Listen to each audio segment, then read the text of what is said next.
नमस्कार सभी, यहाँ आने के लिए धन्यवाद। आज शनिवार है, 22 मार्च का दिन। बहुत बढ़िया।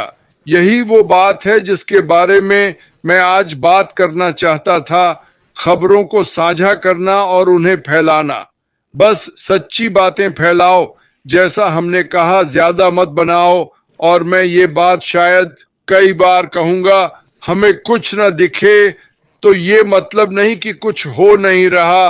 असल में बहुत कुछ हो रहा है। क्या आपने टीवी पर कभी जादूगर देखा है? हाँ, वो जादूगर एक साथ कई काम करता है, क्योंकि सिर्फ एक काम नहीं है। प्रोडक्ट्स हैं, कानूनी मामले हैं, अलग अलग देश हैं। कानूनी मामलों से मेरा मतलब है हर देश के अलग कानून हैं। जब आप शुरू करने वाले हों, रखना, प्रोडक्ट्स लॉन्च करना और एफिलिएट्स को पेमेंट करना, तो ये सब हो रहा है। ज्यादातर मेरी समझ से तो कभी भी कुछ हो सकता है। हमने कहा 3-4 हफ्तों में होगा। मैं ऐसा कभी नहीं करूंगा। क्या क्रिस ने कभी ऐसा किया है? क्या यह जल्दबाजी है? हाँ, मुझे लगता है। क्या मैं 6 महीने से पहले लूं? हाँ, नहीं, क्योंकि उसने यही कहा था। क्या मैं पहले ले लूं? 3 महीने। हाँ, मुझे लगता है, पर हम नहीं जानते। सबके लिए सरप्राइज है। वो हमें नहीं बताता। हम बहुत कुछ बात करते हैं, लेकिन मुख्य बात, मुझे फर्क नहीं पड़ता आप कहां से हैं, आप कौन हैं, कितने नए हैं, फर्क नहीं पड़ता। सभी के जीतने के लिए बना रहे हैं। मैंने टेक प्रो से बात की। अफ्रीका में बॉब, वहां के लोग उत्साहित हैं। वे बहुत उत्साहित हैं, आगे बढ़ने के लिए तैयार हैं। मैंने अभी माइक एलिस से बात की। वह उत्साहित है। मैं, मेरी टीम, क्रिस, सब उत्साहित है। जो आने वाला है उसका मैं 6 साल से इंतजार कर रहा हूं। अंतर यह था कि मैं आपको एक बड़ा फर्क बताने जा रहा हूं। जो मैंने किया और कुछ लोग कर रहे हैं, वो यह कि मैंने कभी इंतजार नहीं किया। मैंने यात्रा के दौरान कुछ न कुछ करने का रास्ता ढूंढ लिया। काम पूरा होने से पहले नहीं होगा। मुझे याद है थैंक्स गिविंग का दिन, जब मैं छोटा था, मैं एक टर्की था, सारी चीजें कुचल रहा था। हाँ, मैं इसका इंतजार करता था, क्योंकि हम सब मिलकर खाते थे। बात यह है कि चाहे मैं कितना भी चाहता था कि टर्की सुनहरा भूरा हो, मेज पर रखा हुआ, मुझे पुकार रहा हो, जब तक तैयार नहीं होता तब तक नहीं होता। आप इसे जल्दी नहीं कर सकते। जब वो छोटी चीज टर्की से निकलती, तब खाना शुरू, तब तक इंतजार करना पड़ता। पर मैं हमेशा कुछ न कुछ सीखता। मुझे लगता है हर किसी को ऐसा करना चाहिए। हम जो मायने रखता है उस पर ध्यान देने के तरीके ढूंढ रहे हैं। मैं और क्रिस ने लोगों का रास्ता चुना है। हमने यह रास्ता अपनाया है दुनिया भर के रोजमर्रा के लोगों का। इस व्यवसाय से उनका जीवन कैसे बेहतर होगा, इस पर ध्यान दें। अब हम कर सकते हैं, उत्पाद पर ध्यान दे सकते हैं, पर यह मूर्खता होगी, क्योंकि हम उनके बारे में कुछ नहीं जानते। हम तकनीकी लोग नहीं हैं। हम नहीं हैं प्रोग्रामर या कोडर। हमें उस पर ध्यान देने की जरूरत नहीं है। सुनो, अगर सोचें तो रचनात्मकता का पहलू नई चीजों के बारे में सोचना राख है, पर याद रखें उसकी मूल राख है मार्केटिंग। तो वह नावों को जानता है और समझता है। वैश्विक विस्तार और इंटरनेट का उपयोग कभी मैं चाहता हूं वह बताए कि वह ऑनलाइन कैसे पहुंचा। ये बहुत शक्तिशाली है। ये बहुत ही शक्तिशाली है कि वह कैसे पहुंचा। जहां भी वह और उसकी पत्नी थे, वे अचानक इस पर आ गए जिसे वे कहते हैं वर्ल्ड वाइड वेब। और उन्होंने क्या किया और क्या हुआ, और फिर यह विस्फोट हो गया। और उसने इससे क्या जाना था? हमने जो सीखा वो ये है कि माउंट एवरेस्ट पर बहुत कम लोग जाते हैं। कई लोग चढ़ते हैं, पर उनके पास सही सामान नहीं होता। उनके पास सही प्रशिक्षण नहीं होता, वे पर्याप्त शिक्षित नहीं होते। और यह किसी को नीचा नहीं दिखा रहा, क्योंकि एमएलएम बिजनेस में टॉप पर जो व्यक्ति है वो कहता है तुम कर सकते हो, तुम कर सकते हो, तुम कर सकते हो। और यह सच नहीं है। माउंट एवरेस्ट जमे हुए शवों से भरा है। यह सुनने में भयानक लगता है उन लोगों का जो वहां नहीं पहुंच पाए। मतलब यह नहीं कि उन्होंने कोशिश नहीं की। MLM, affiliate marketing, email marketing ऐसे लोगों से भरी है जो कि थे बेल पर मृत। मेरा मतलब वास्तव में मृत नहीं, मतलब उनके पास मौका नहीं था। मैंने ऐसा बनाया कि आपको शारीरिक रूप से फिट होने की जरूरत नहीं, आपको बस यह जानना है कि कौन सा रास्ता लेना है। यह पहाड़ की चोटी तक जाने वाली एक ट्रॉली है, हमें उस पर चढ़ने के लिए तैयार रहना होगा। क्या यह मुफ्त है? नहीं, यह मुफ्त नहीं है। क्या इसमें थोड़ा काम लगता है? हां, मेहनत करनी पड़ेगी। कुछ भी मुफ्त नहीं है। मुफ्त सुनो तो झूठ समझो। पर क्या करना है? भाग लेना है। क्या इसका मतलब है कि आपको कोडर बनना होगा? नहीं, मतलब ये कि पीछे कुछ ऐसा है जिसे पकड़कर आप कमाई कर सकते हैं। हां, यही मतलब है। मेरी राय में इतना आसान है। सब पहाड़ चढ़ सकते हैं। ये मत कहो कि वो मुझसे तेज चढ़ रहा है। तुम भी तो चढ़ रहे हो। सब चढ़ सकते हैं और रफ्तार तुम पर निर्भर है। मुझे लगता है कि वो सिर्फ हमें पहाड़ पर नहीं बुला रहा। उसके पास रास्ता है, ट्रॉली है, तुम्हारे पास वर्दी है, सब कुछ है जो चाहिए। ये लोगों से भरा कारोबार है। ऐसे लोग हैं जो एवरेस्ट की चोटी तक ले जाते हैं। उन्हें श्रेय नहीं मिलता, पर वे हमेशा एवरेस्ट जाते हैं। एक विक्टर है, किपर्स कहते हैं। मैं इसके बारे में पता करूंगा। खैर, क्रिस बात कर रहा है, पर वे लोगों को शीर्ष तक ले जाते हैं। लेकिन कोई कारण नहीं कि हम सब इस पहाड़ की चोटी तक न पहुंच सकें। यह सफलता का पहाड़ है। ऐश पहले भी इस पहाड़ पर रहा है, वह सफल हुआ है। उसने एक रास्ता खोज लिया। मैं कैसे मदद करूं? 99% इस प्रक्रिया में नहीं मरते। और जैसा मैंने कहा, मेरा मतलब शारीरिक मौत से नहीं है, बल्कि यह लोगों को इतना हराता है कि इसे बुरा नाम मिल गया। कोई किसी पर भरोसा नहीं करता, और मैं आपको दोष नहीं देता, क्योंकि यह व्यवसाय की प्रकृति है।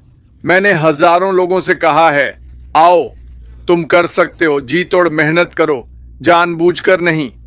यह मेरा लक्ष्य नहीं था। मैंने सच में सोचा कोई भी कर सकता है, और फिर मैंने सोचा मुझे यह सीखना है, फिर वो, और मैंने सोचा यह प्रकृति है, हर कोई ऐसा करेगा। नहीं, ऐसा नहीं है। कुछ लोगों के पास एकल माता पिता हैं, कुछ अपने पोते पोतियों की परवरिश कर रहे हैं, और कुछ लोग, मतलब जीवन चलता रहता है, और आपके पास इतना समय या पैसा नहीं है। मार्केटिंग सीखने में बहुत पैसा लगता है। ये कोई ऐसी चीज नहीं जो आप बस कर लें। मैंने गलती की। फिर से शुरू करूं। हर बार जब हम फेसबुक पर पेड एड चलाते थे, ध्यान दें, मैं पेड एड की बात कर रहा हूं, पोस्टिंग नहीं। वो विज्ञापन नहीं है, वो तो बस मुझे देखो है, जबकि अरबों लोग वही कर रहे हैं। मेरा व्यवसाय सबसे अच्छा है, मेरा व्यवसाय सबसे अच्छा है। नहीं, मेरा, ये तो वही बात है। लेकिन जब आप वास्तविक पेड एड करते हैं, आप लोगों को टारगेट करते हैं, उनकी पसंद, रहने का स्थान, यात्राएं, उनकी पृष्ठभूमि क्या है, वे किसे फॉलो करते हैं। हाँ, आप ये सब कर सकते हैं। क्या लगता है यह कुछ सेकंड में हो जाता है? नहीं, इसमें बहुत समय लगता है, और ये आपके प्रोडक्ट पर भी निर्भर करता है। मतलब मैं ऐसे बिजनेस में रहा हूं जहां मैं कुछ बेच रहा था, मुझे वो पसंद भी नहीं था। मैं पैसा कमाना चाहता हूं, पर सही तरीके से, लेकिन कभी जमा नहीं। आज माइक से बात की, जो हमने सीखा उसके बारे में। अब सोचता हूं, क्या जानबूझकर हमने वो मौका नहीं पकड़ा जब हम बहुत अच्छा कर रहे थे? शायद हमें यही होना था। क्या होता अगर हम बहुत सफल होते और मैं लोगों का इस्तेमाल करने लगता? इसकी आदत पड़ जाती। अरे, ये तो बस इसका हिस्सा है। हम जाल फेंकने वाले हैं, ढेर सारी मछलियां पकड़ेंगे, 100 में से 1-2 ही जिंदा रहेंगी, बाकी सब पानी में मर जाएंगी। मुझे इसमें कोई दिलचस्पी नहीं। अगर यहां नहीं कर सकते तो फिर कहीं नहीं कर पाओगे, कहीं नहीं कर पाओगे। क्रिस बता सकता है। लीड्स खरीदने के बाद उसने $1000 के कुछ खरीदे। ठीक है, मैं क्रिस को नीचा नहीं दिखा रहा। अच्छा है उसने किया। अब वो इस बारे में बात कर सकता है। शुरुआत में मैंने सैकड़ों डॉलर के सोलो एड्स खरीदे, पर हर बार मुझे लगा कि मैं बेवकूफ हूं। मुझे सीखना था कि यह कैसे करना है। आप इससे बच नहीं सकते। फिर मैंने कुछ और आजमाया, क्योंकि मैं पेड एड्स में नहीं जाना चाहता था। मुझे नहीं पता था मैं क्या कर रहा था, और मैं और $300-400 खो देता और बिजनेस बंद हो जाता। मैं आपको बताऊं, मेरी टांग इतनी देर तक ग्रिल पर थी। मैंने आईने में देखा, मैं बिग मैक जैसा दिख रहा था। मैं पलट गया, खत्म हो गया। तुम खत्म हो गए। मैं जल गया था, मतलब पूरी तरह जल गया। और वहां मेरी पत्नी थी। अच्छा हुआ वो यहां नहीं थी। मैं उसे नहीं बता सकता था कि मैंने पैसे खो दिए। हम पैसे नहीं खो सकते थे। और जैसे ही मैंने खोया, मुझे जुआरी जैसा लगा। 1 मिनट रुको, मेरे पास $1 बचा है। मैं इसे मशीन में डालकर MLM दुनिया में वो पैसा वापस जीतूंगा। आप पैसे वापस नहीं जीतते, बस खोते जाते हैं। भगवान का शुक्र है कि मेरे माइक और डैन के लिए सब कुछ सही हुआ। डैन के पास कुछ पैसे थे। वह अमीर नहीं, पर कुछ पैसे थे, और हम तीनों ने मिलकर अच्छा किया, बहुत अच्छा। पर समस्या ये थी कि हम एक जैसे लोग थे। जहां माइक ने कहा, जैसे ही हमें माइक मिला, दोनों ने किया। मैंने भी। जैसे ही हम चले, 50, 60, 100 लोग ला रहे थे। अरे 1 मिनट, 1 मिनट रुको, उन्हें नहीं पता कैसे करना है। अरे हम उन्हें बस दिखा देंगे। मजाक है, ऐसे काम नहीं चलता, क्योंकि हमारी कंपनी सब कुछ जीतने के लिए नहीं थी। सुनो, मैं कंपनी ए हूं। मैं बेच रहा हूं बाएं हाथ के विजेट। क्या वे ज्यादा मांग में हैं? शायद नहीं, पर फर्क नहीं पड़ता। अगर मैं आप में से 1-2% को मेरा प्रोडक्ट बेचने और लोगों को समझाने के लिए मना लूं कि बाएं हाथ का विजेट जरूरी है, हजारों लोग, और मैं मिस्टर विजेट मालिक, कंपनी, मैं कमाता हूं $2 लाख, और फिर ये ढह जाती है, तो मैं क्या करता हूं, इसे रिपैकेज करता हूं। $20 में एक कोडर लेता हूं और कहता हूं कि बाएं हाथ के विजेट को दाएं हाथ के विजेट में बदल दो। फिर से करता हूं। अच्छा, दाएं हाथ के विजेट कैसे बेचोगे?